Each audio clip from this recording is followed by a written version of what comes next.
মক্কায় দৌড়ায়, মদিনায় যায়, কয় মক্কায় নামাজ পড়বো, মদিনায় নামাজ পড়বো। 1 রাকাত নামাজে 1 লক্ষ রাকাতের সওয়াব, 1 রাকাত নামাজে 50,000 রাকাতের সওয়াব।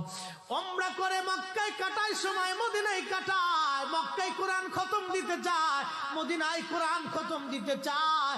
সওয়াব মাহে রমজানে অগণিত সওয়াবের আশায় ব্যক্তিগুলি আল্লাহর ঘরে হাজিরা দেয়, কিন্তু বাড়ির পাশে গ্রামের কত গরিব মানুষ টাকার অভাবে বাবা ভালো ইফতার করতে পারে না, টাকার অভাবে কত মা ভালো সেহরি করে রোজা রাখতে পারে না।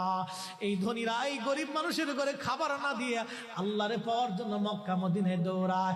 আল্লাহ ডাক দেখো, বান্দা একবার মরে দেখ, কায়দা মতো জুতা দিয়ে পিটামো, আমার বান্দারা না খায় ইফতার করবে, আর তুই আল্লাহ পাওয়ার জন্য মক্কায় আইছো, এমন আল্লাহ আমি ধরা দেব না।